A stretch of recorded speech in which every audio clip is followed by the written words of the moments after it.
Hello everyone, you're very welcome to today's webinar, which is about the three most common financial and employment law mistakes people make. And you probably are too, although we've got at least two other people in the financial services with us today. So you're probably not making the financial mistakes, but it'd be great to get your insights in about half an hour's time or so later on. And we can perhaps explore other avenues that we may or may not have talked about today. I am Roy Magara. I am an employment solicitor at my own firm, Magara Law, and we act for both employers and employees across the country. And I've got the real pleasure today of being joined by Tom Barnes from Barnes Wealth Management. Good morning, everyone. Really nice to see you all, and yeah, looking forward to sharing this experience with Roy, and hopefully you can take away some nuggets for it. Quite right. Well, without further ado, Tom, let's get stuck in, and I will gladly pass over to you. Splendid.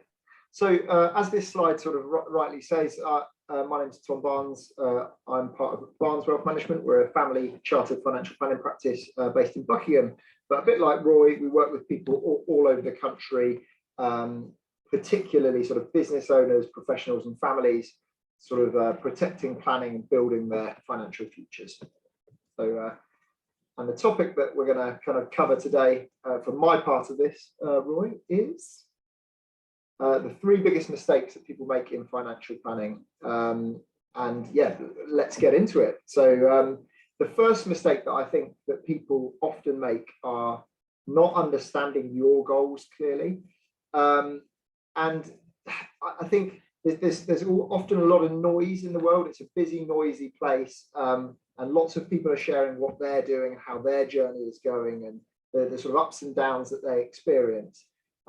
But actually, the focus should be what do you want? What do you want to achieve? And that can be sort of that could be presented in many different ways. It could be sort of aspirations you have for your career or your business and how you want that to sort of play out over the next sort of 5, 10, 15 years. It could be a lifestyle that you're trying to satisfy, achieving, I don't know, financial freedom for you and your family, or you know, being able to buy a camper van in 5 years' time to go and travel the UK with, which a lot of people are doing these days, since holidays changed radically last year and the year before. It might be goals to do with your family and your children and supporting them, or something of that nature. But the focus should very much be on you, your goals, your journey, and really understanding that sort of at a really deep level. The way we sort of fragment things and sort of break things down a little bit further is to kind of almost view things in the sort of sense of today, tomorrow and the next day. And I'll sort of explain that really. Today sort of is very much about what's happening in the here and now. What expenses might you have coming up that you need to kind of be minded of and aware of, and things that are very much on the horizon of your life or on your journey. And so that's very much about sort of having sufficient cash flow available to do all that sort of thing. Tomorrow is almost, I put that under the banner of sort of like, you know, savings. So accessible money and having things ready for things that might be happening between sort of now and 3-5 years down the track. And having that money ready, available for you to meet any kind of expenditure that's required for those sort of reasons.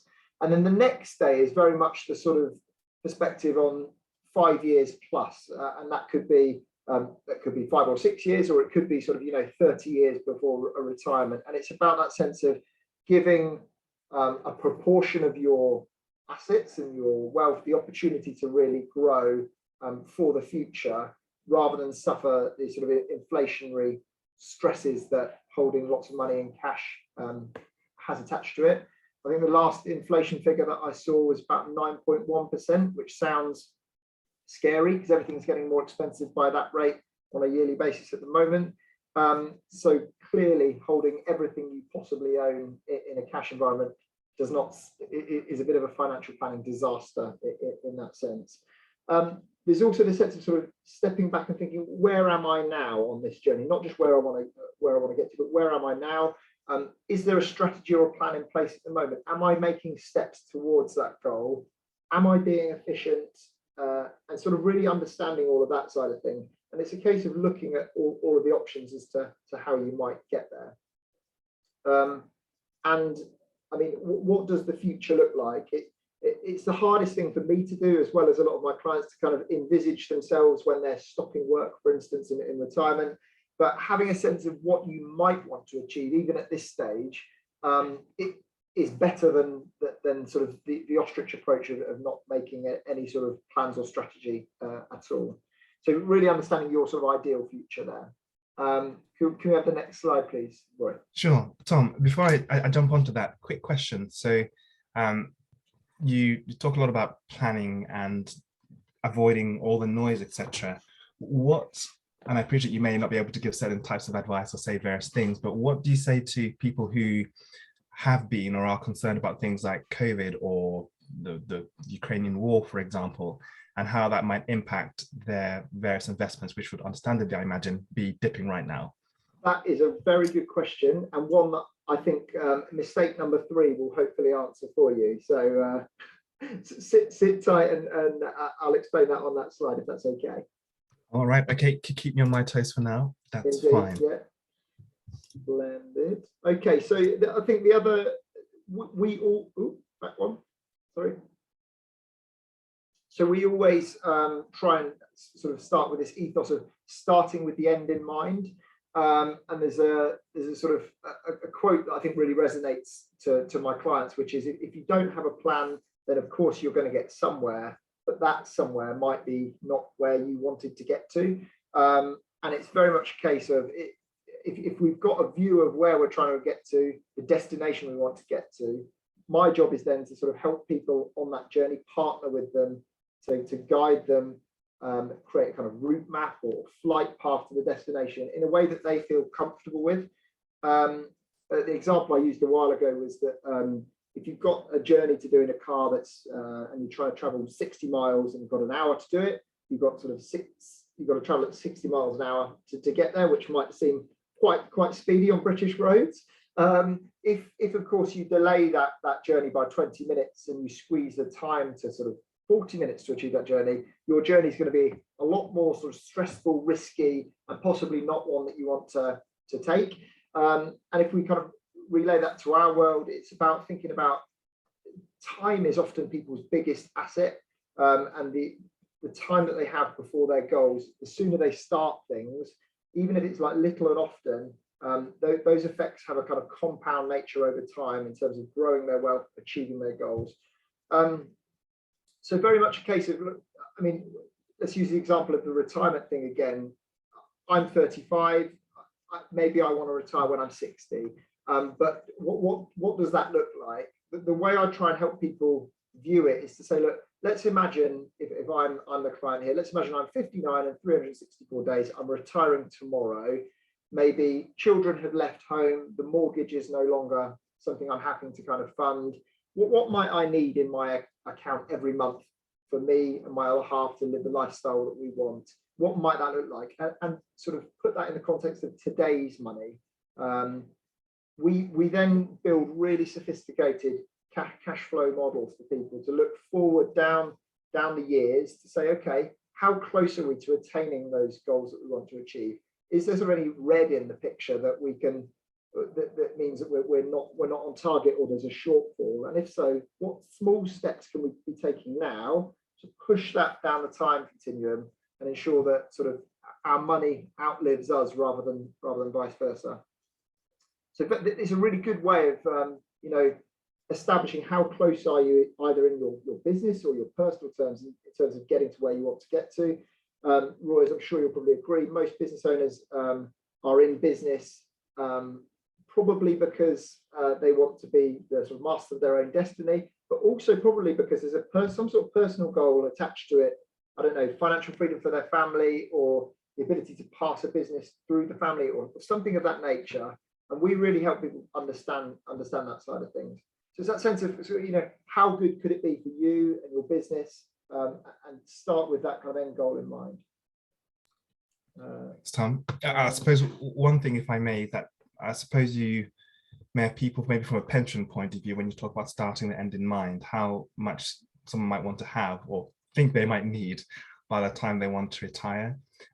Do you find it's the case that a lot of younger people, say people who are just starting out their work, late teens or early 20s. What's the common mindset that those sorts of people have in comparison to people who are like you, for example, in your mid-30s? I think with the rules changes that have come in over the last sort of decade or so, and kind of auto enrollment onto pensions, most people who are working hit the criteria to be enrolled in some sort of pension, which is great because it means you're making steps towards an eventual goal. I think it's people are much less focused on the kind of long-term stuff in terms of retirement when they're, like say, in their 20s. My view is that there should be my job's to sort of understand the 360 view of people's circumstances, whereby we're looking at the today, the tomorrow, and the next day. And there might be a sort of sense of prioritization, that there might be more immediate goals that they particularly want to work on, but having some sort of percentage gains towards an end goal, but from the retirement side of things, allows time to do its thing, because the way compound interest works is that the longer funds are invested over a long period of time, the roll up of growth is almost exponential in terms of how that sort of manifests over the years. Super. Thank you very much. In other words, definitely start your pension as soon as possible. You said it, not me. The third thing I think that people get wrong is not being consistent. And consistency very much is the key. There is nobody in the history of the world who has consistently been able to sort of time the market and pull money in, put money out at the perfect time. Nobody has the wherewithal to do that accurately all of the time. And so there's a real sense of having time in the market, so having long periods of time exposed to the market rather than sort of trying to pull money in and out. It is very much a case of what we try and encourage people to do. So this is the case, again, it comes back to the your goals, your side of things. So we build the strategy for somebody's goals. It's attached to what they want to achieve. Twitter, Reddit, BBC News, Bloomberg, the whole 24-hour news is very immediate, and we hear and feel all of the sort of ups and downs of the markets and everything else in our life. But I always like to try and bring people back to what's your why. So, I mean, I had a meeting a while ago with a lady who unfortunately had been bereaved. She's similar age to me. She had a young child. She had a financial payout as a consequence, and she said, I want this money to be impactful. I want it to be something that is meaningful for my son, for his future. And that was her why. That was what was important to her. And so when we look at the short timeframes of any kind of volatility in markets, a bit like you were saying, Roy, where whatever's happening in a sort of 2-3 month window, how is that really meaningful when she's not looking to use those monies to help her son until, I don't know, 18, 20 years down the track? Because it shouldn't really bear significance because she's not needing that money then. So it's a case of evolving the plan and reviewing. It's not a sort of set and forget thing. It's about understanding what changes in circumstances and goals along the way. And as I said, the financial press does not have your financial future in mind. They are constantly looking for clickbait that's going to be interesting for people to click on, scaremongering about X, Y, or Z, and it's about partnering with somebody who's got your best interests at heart. This image at the bottom here, I think, probably relays what we were talking about in your question, Roy, in that when markets are going up, middle of last year, autumn last year, fantastic returns for lots of clients, and it's that sense of everything's going to be amazing forever, and that's how we all feel. We're human. The emotion that we get, COVID hits, or Ukraine and Russia conflict and what have you, and the markets, when there's ever this uncertainty, there's some volatility that comes, and people get that sort of sense of, oh, life is bad and it's going to be like this forever and a day. And actually, if you look at the right hand side of that image, it's all part of the same picture. And it's this short-term sort of volatility that doesn't necessarily bear significance to someone's long-term goals. And so, as much as people see it as a sort of uncertain times to start investing or something like that, we have some really sophisticated ways of trying to flatten that volatility as people enter as well. And I think I'll just finish, if I can, like, so I'm conscious of time, Roy, with a quote which I think really sort of sums up what a good financial planner should do for people. And that's that a good financial planner will be your guide in an ever-changing landscape and not a defender of an outdated map. And what I really mean by that is that it's about that kind of partnering process, working together for a mutual goal for that individual. Navigating, changes in legislation, changes in tax, the ups and downs that we all experience in life, losses in the family, or a divorce, or you have a new child, or you change your job, and it's being able to sort of pivot your plan to continue to get you towards your goal. So yeah, I hope that's been useful. They're the kind of three things that I'd say are that people get wrong. Fully understand what you want, what your goals are. Start with the end in mind, and be consistent. Super. Thank you very much, Tom. I'm going to pass on to the floor for a moment in case anyone's got any thoughts they want to share, comments, questions, or otherwise. Please feel free to unmute if you do, or you can use the chat box. Can I add, Roy? Obviously. Hello. Hi, Tom. Thank you so much. That was really interesting. And Roy would know, we did a webinar beforehand, and I met Lucy as well. We promote financial well-being, so it's very much kind of up my street. And what I loved about it, because I'm also a member of the Initiative for Financial Well-being, so it's actually one of the pillars that we promote is, a clear path to achieve identifiable objectives. So I think it goes really well with that. And also, having the options, what to do with a financial shock, how to control daily finances, and clarity and security for those we leave behind. So it kind of goes really hand in hand with what you were saying. And I'm also a financial coach. So I often find we have a financial planning side to the business, but both of us actually completed the financial coaching course because we felt the need that we need to be able to better support our clients. And exactly, for the points that you raised is, to understand the goals and what is that end they want to achieve, seeing their future self and what it is. Yeah. And I think often you might find, some of the skill sets, the soft skills that traditional advisors might not have, if you don't have that close relationship with people. I don't know, that's what I sometimes find. So I really liked, and what I loved about your points is it's actually not just relating to finances and financial advisors, because this is what I find. I consult with a few business owners, and exactly these are the biggest mistakes they make, is they don't understand their own goals. So I have to help them. They don't think of, they don't start with the end in mind, and they're not consistent. So it's almost like just these key points for financial advice and planning actually so relate to businesses.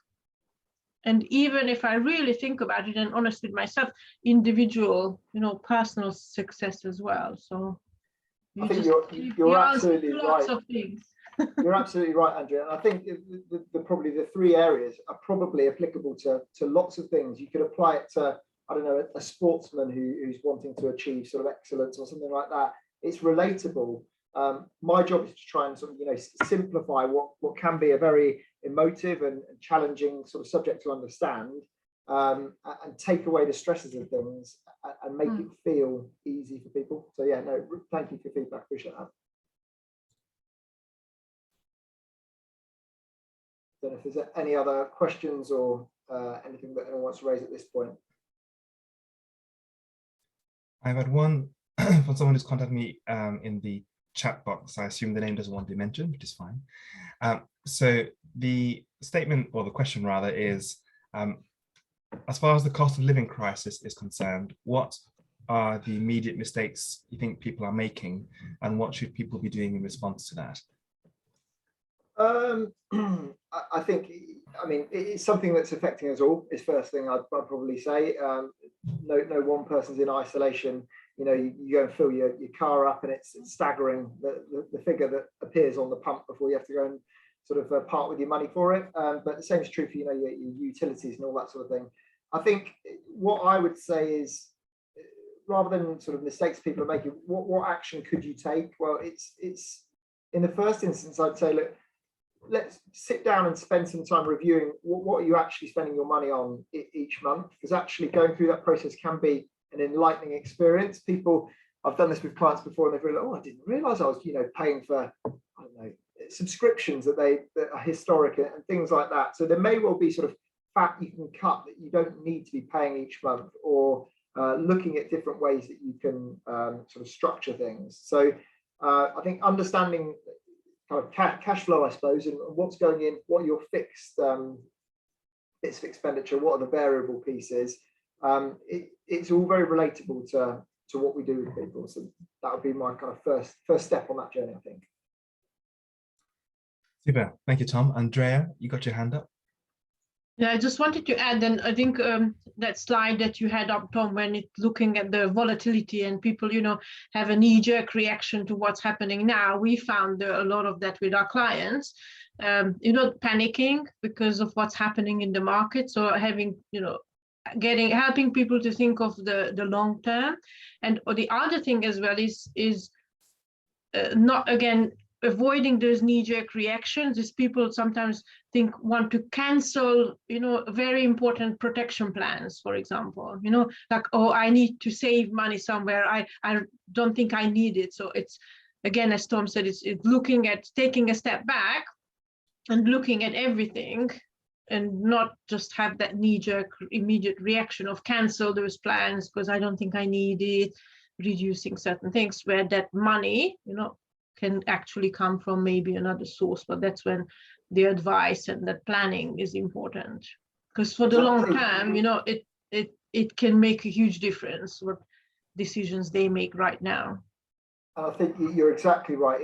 It can be we're all emotional human beings, and we all got to inbuilt sort of responses to different things that we experience. And my job is to sort of be the sort of sense check and avoid people getting too emotionally driven about things, which, like you say, can lead to sort of decisions that aren't in their best interests. So it's that sort of the go-between between wanting to make a decision that might be detrimental and then actually doing it, I suppose.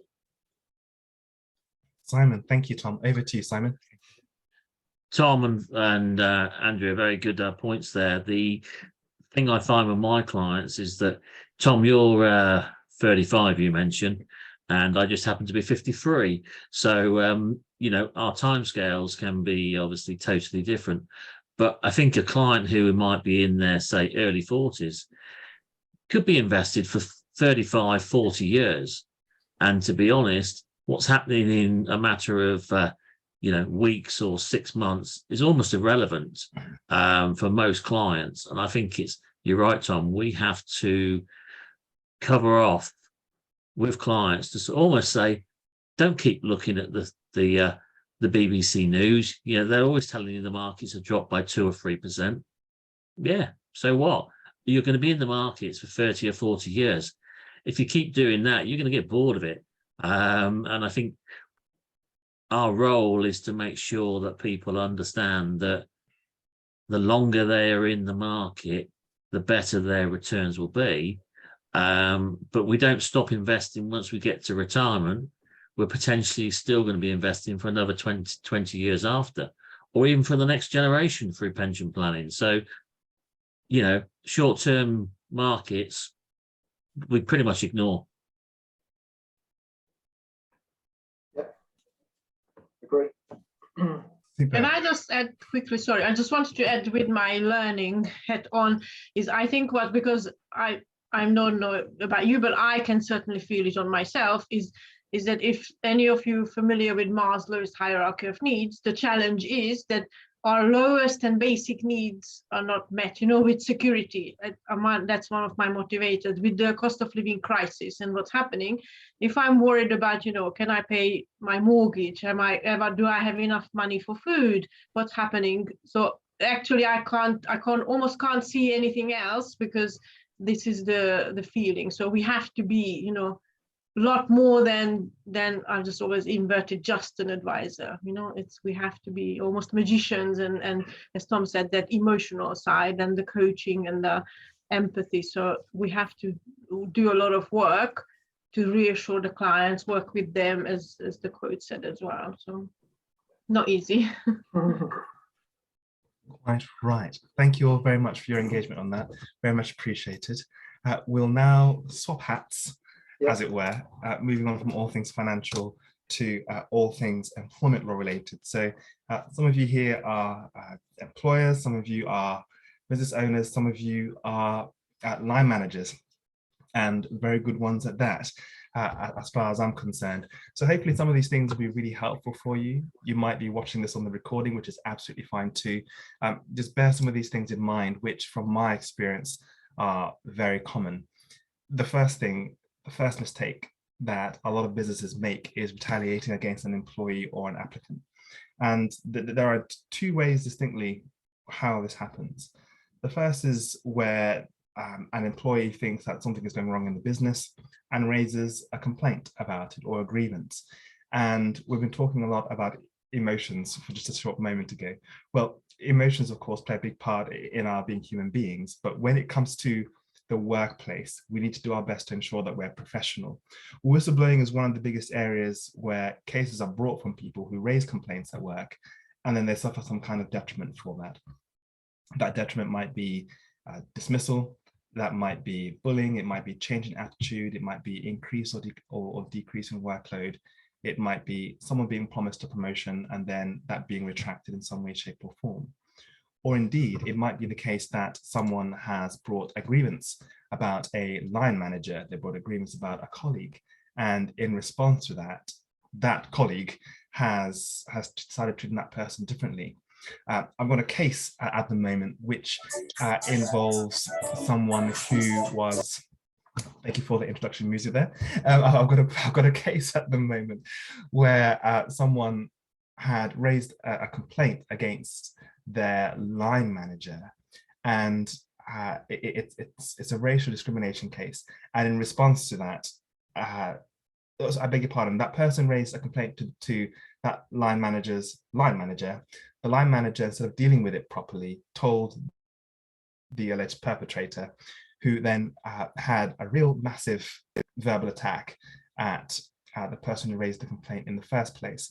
A colleague gets involved, and in return, the alleged perpetrator throws a computer keyboard at that individual too. I mean, that's one of the most extreme examples in terms of cases I've got, but retaliation in such extreme ways, but also in those small changes of behavior have a big impact in terms of claims that can potentially be brought. So the way to simply deal with that is to not have a knee-jerk reaction when an employee comes along with an issue. I'll touch on a bit later in terms of policies and procedures and contracts, etc.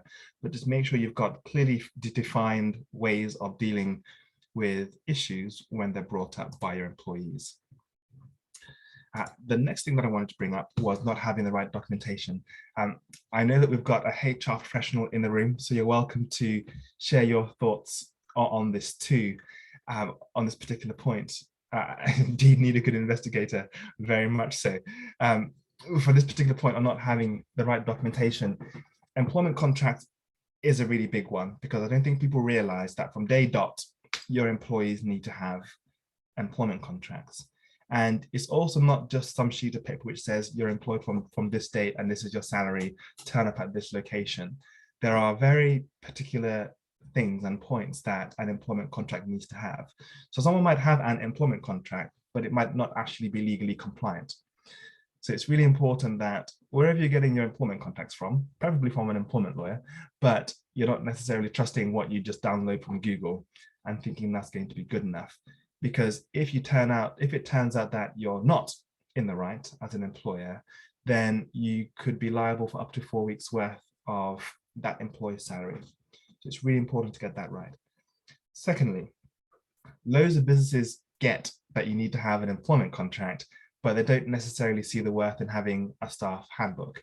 Now, for those of you who don't know what a staff handbook is, a staff handbook is there's a compilation of documentation which has a synopsis of what the company's values, mission statements, and culture is all about, but it also has a great input in terms of all the policies and procedures that a company has: grievances, dress code, equality, opportunity and diversity, and opportunities that are involved, benefits that employees can have. And it's supposed to be a good, real resource for your employees. It also helps employees have an understanding of what to expect from their line managers and the business. And it also simply and clearly lays out for line managers and business owners what to expect from their employees. And Tom, you highlighted earlier about consistency. Consistency is really important, and I'll touch on this a bit later in a different capacity. But you'll be amazed the amount of claims that come in because an employer, and often through complete naivety, has dealt with one person's complaint in one way, but has dealt with someone else's complaint in a completely different way. And that then raises issues in particular to do with discrimination, because it might just be that the difference between those two was the color of their skin, or their gender, or whether they're married or not, or their sexual orientation, or whether they're religious or not. So it's really important that companies get this right. And the last mistake there, quite simply, is doing it yourself. Yes, like many things, we can do it ourselves, and you might just be quite fortunate and have a really good copy. The great thing about the internet is that it's got lots of resources out there for us to kind of pull things together. But as professionals, or at least professionals in our own specialisms, we know that there is a big difference between what we can find online and what we can offer to our clients. And so it's about seeing the value in investing in particular and the right documentation. Lastly, so I hinted at this in the last thing that I talked about, and it's about treating employees inconsistently. That is one of the main issues that often come away from employees. And you can see in one of the images I've got there on the bottom right on the screen is the manager who treats one particular employee in one way, and the different examples there, whether it's by intimidation, spreading rumors, intruding on privacy, questioning them about their advocacy or commitment, making them feel isolated, but treating other employees in such a different way, whether it's through favoritism in that sense, and that causes real issues. I'm going to point someone out in the room because I think that they are a really good line manager, and that's you, Lucy. I think you're great in terms of the way you deal with your staff, the way you take care of your businesses. And if I may pick on you off the cuff, I appreciate.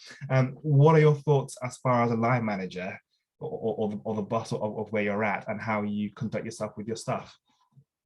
I think you and Tom both actually kind of mentioned this word several times, but it's got to be consistent. It's always going to be consistent. I think everything written down as well. I think it's fine to have kind of, verbal conversations, but I think it's important afterwards to kind of make sure everything's kind of put down on email, so it's consistent. People know where they stand. You're not saying one thing 1 minute and then the next week saying or doing another. Because yeah, I think we've all been managed by people and have learnt from managers who haven't been very consistent and very fair, very good. And yeah, I think consistency and kind of doing what you'll say you'll do, writing everything down, and just kind of treating everyone the same, really. And often, if you have a kind of, so for example, guys, for anyone who doesn't know, I run a co-working space. I only have one employee. Luckily she's fantastic. But I have 100 members in the space. Rory is one of them, which is lovely. And people sometimes try and push what they can get. And the best comeback for anything like that is if they want a meeting room for free, or if they want something that you don't give to everyone. I always just say, look, I have to treat everyone the same. So I can't give you something for free and then not give them something for free. So I think that's they're my top tips, things I've learned. And again, I've learned a lot from good managers, but I've learned a lot from managers who weren't good. Yeah, quite right. Thank you very much, Lucy. No worries. Daxa, if you've also got anything to share, you're welcome to, I don't know, raise your hand or mute yourself or put something in the chat box just so I know. But I think, as Lucia said, we are likely to have all been somewhere where there's been someone who hasn't managed us properly. And if we all know what that feels like, or know someone who's been a victim of that, the simplest way of treating employees consistently is looking at the reverse of some of the things that I've been talking about, looking at the employment contracts, looking at the staff policies, and looking to treat everyone in that same way, shape, or form. Daxa, you're off cam, so I assume that's the go ahead for, yes, I'd like some input. So please, you're welcome to share something if you've got something. I'm sitting in the garden trying to enjoy the sun for once, right? So that's why you're absolutely right in everything you said. And, you know, I love Mr. Internet as well, because a lot of clients get information from the internet because they think, and even, you know, look, there's nothing wrong with an ACAS template on a contract, but you and I definitely know it's the basic. It's whether you want to actually tailor it for your business to protect yourself. That's really important. And Lucy, you're absolutely right in terms of consistency and making notes. Even if it's just an email to yourself, the Employment Tribunal judge, Roy, you will back me up on this, will go, you know, that's a date stamp of a conversation that took place, because you can't go against that. If you've sent an email to yourself with the information or whatever the discussion was, then yeah, 100% everything you're saying is so right. And you know, as one tribunal judge put it, discretion is discrimination, right? So whether you feel you've discriminated somebody or not, it's whether the other person felt it, and if they felt it, then you're already on the back foot having to defend it, irrelevant of any other information that you've got around it. So yeah, yeah, very much so. Thank you very much for that. I'm going to open up to the floor at this point in terms of whether anyone else has got anything to say, comment, question, or otherwise. And Samuel, you're very welcome. Can I go? Because I read. Oh, I beg your pardon. Of course, please, Andrea. That's okay. So just again, because my background is in learning and development. So I, even at the moment, I consult with a few businesses, but I worked with lots of other businesses, smaller, medium, and different sectors as well. But what I do find is within supervisory or management community on any level, is they always seem to have the same challenges. And sometimes it's the very basics. We often assume that because people are directors, managers, leading or managing others, that they actually know what they're supposed to be doing. Like legally, whether it's legal or even just performance management, I find sometimes, I don't know, so shocking or astonishing. I'm astonished that people don't know the most, for me, it's most basic things. So it's often I think if we, in HR, if we're supporting businesses, or in learning and development, or if you are a business or you're on your own, you're managing people, it's like, just don't make assumptions and almost like go back to the basics and do find out. There's so many, you know, resources are there, consultants are there. And even at the moment I'm dealing with something, I'm not HR, and I just said, you know, I can't advise, I can only tell the person that this is what you need to do. You need to go and speak to human resources because you need to deal with it properly. It's just like that there's sometimes the basic knowledge and skills, there are gaps and some things are missing. So I often find it's just very simple, and you know, the few steps you mentioned are crucial. But again, it's helping people to have that mindset and understand that this is what I need to do, and be okay with going and asking for help, because I think that's always checking whenever, you know, whoever it is, with whether individually or professionally. I think we always need to make sure that when it's the law, whether it's employment or other, we get the advice that we need from a trusted source. Internet, not necessarily the best. Andrea, if I could just add at that point, and I couldn't agree more with what Roy's point was in terms of the DIY side of things. Yeah, of course you could try and have a go, and yes, you might get lucky, and you might, for a number of years, everything's fine and dandy. But it's that sense of, there's a quote, isn't there? You know, you buy cheap, you pay twice, and in your world, I'm sure, Roy, and correct me if I'm wrong, and Daxa and otherwise, you try and sort of cut corners and do things in a way that he thinks, I'm doing it myself because, and actually you don't understand everything. And therefore there's tripwires and pitfalls and stuff along the way that you then have to navigate that either costs you money or takes your time and what have you. You get things set up in a proper way with someone who understands that area fully. And then you've got a really good foundation to then build from. And the same is true in our field as well. Yeah, very much so. 100%, Tom. Absolutely. I think in the finance field, I think in all our professions that we're in, it's, you know, whether you set it up yourself, do it yourself, like you've just said, DIY job, or whether you actually get professionals in to do it. And you know, Andrea, you're absolutely right. It's just astonishing that you know, business owners, successful business owners who have, you know, £1 million turnover businesses, and I look at HR stuff and they'll go, oh, well, we've just been using what we've got. We haven't had any problems. So, you know, we're quite happy continuing what we got. It's not whilst everything's great. It's when something goes wrong in the market, Tom, for example, Roy, in employment law, that's when that you have to fall back on those documentation. And that's when the key really is whether you've got your documentation developed correctly or not. It's always, you know, what if something happens in the future? So. Yeah, very much so, Daxa, and everyone else. And it's part of the psychology of businesses understanding that this kind of professional input is an investment as opposed to a cost. The amount of employer clients who I have who decide not to do something the right way to cut costs to begin with, and then a claim is brought against them and they end up spending 10, 20, 30,000 pounds more. And you just think, if only you had just done this properly. Yes, you may have spent 5,000 pounds, but it's better than spending the 25,000 pounds you're now spending. And that's just the compensation for the claim, never mind the legal costs, etc., the time, the energy that you're not spending on better, bigger and other things. I think it also just reminded, because part of my business, I also do legacy planning. So I think it's the same principles apply to, you know, when people planning for their wills, you know, they can do DIY, they do things free of charge and actually not understanding what they're doing. So kind of similar concept. And just reminded what we talked about. I was consulting with a client. I found it funny, but not funny in the same sense. And then we were looking at, you know, health and safety and fire safety assessment. And then I went around the office and they had the fire extinguishers they had were wrong.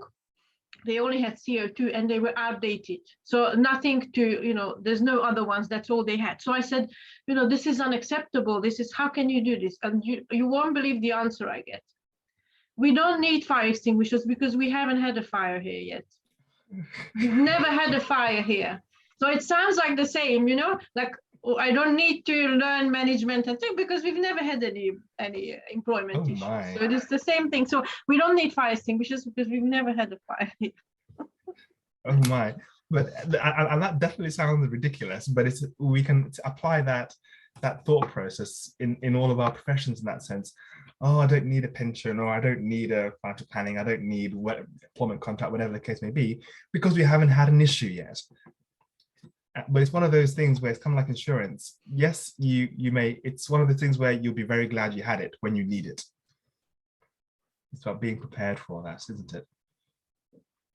But especially an extinguisher, you know, like if something does happen, it's the same, I think, as you said, it's very relevant to everything that we talked about. You have to do it before something happens to avoid things happening rather than trying to put the fire with nothing. Quite literally, yes, indeed. Any other points that anyone else has got to share, or questions? Or even picking anything up from Tom's slides as well?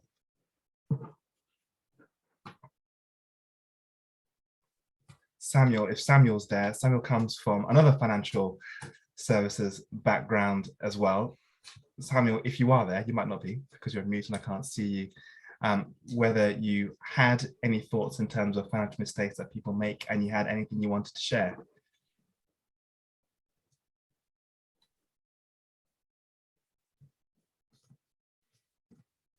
or it doesn't look like Samuel's around, which is fine. That's not a problem. Tom, is there anything else you'd like to expound before we look at closing? No, not really. Only thanks for the opportunity to sort of deliver a session like this. I've really enjoyed it. Really interesting what you put in your presentation, but also what the sort of delegates have raised as well. I think there's a lot of similarities that can probably be drawn from your industry and mine. The fundamentals of which are, you know, having a strategy, having a plan, and something that's robust, but also you're guided on in an appropriate way. And that's probably the big take home from both sides of things, I suspect. But yeah, no, really, really lovely to talk today. I hope people have found it useful. Yeah, if people wanted to ever pick anything up offline, happy to have a chat should that be required. Super, thank you very much. I've just had a message from Samuel who says he is here. Samuel, if you want to unmute yourself this time, you're welcome to do so and share any thoughts you may have.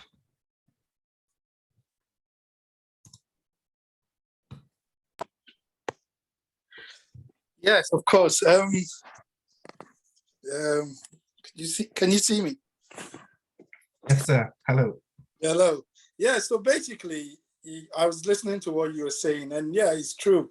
And now we can't see you, by the way, sorry. You need to turn Okay. your camera around or whatever the case may be. Hold on. Right, you're back. There you go. Sorry, over to you. Yes. So basically, what this is, I was listening to what you were saying, and what Tom has been saying as well. Yeah, it's one of those key things that people don't prepare for their financial aspect, and most people are not very knowledgeable about that as well. So, and most of the time I find when speaking to clients, it's more to do with what the other person has done. You know, in the pub, they've spoken to a mate who's done this and has done that. And so then they follow that pursuit. But rather than actually seeking legal or financial advice, they would rather trust the person in the pub or something like that. So I just feel that, yeah, as you've been saying, it's quite critical that we get the message out there that it's actually very important for, if you do want to move forward with actually your financial, having a great financial future, then you need to speak to the experts who know how to actually help you build that kind of future that you want to actually have. And also in terms of your aspirations, it's very good to speak to a financial advisor, or a wealth manager, or someone like that, to really actually make sure that you understand that these future plans, or this is going to come as a sacrifice, or it might come as a something that you need to kind of think about more deeply. Recently I had a case where a guy told me that he wanted to retire at 55, and at 45 he's only got 30 grand in his retirement account. And I was thinking to myself, well, 55 is a bit of a stretch, but in his head he's already planned that he's going to retire at 55. And when I actually broke down the numbers to him, he realized that that's not possible.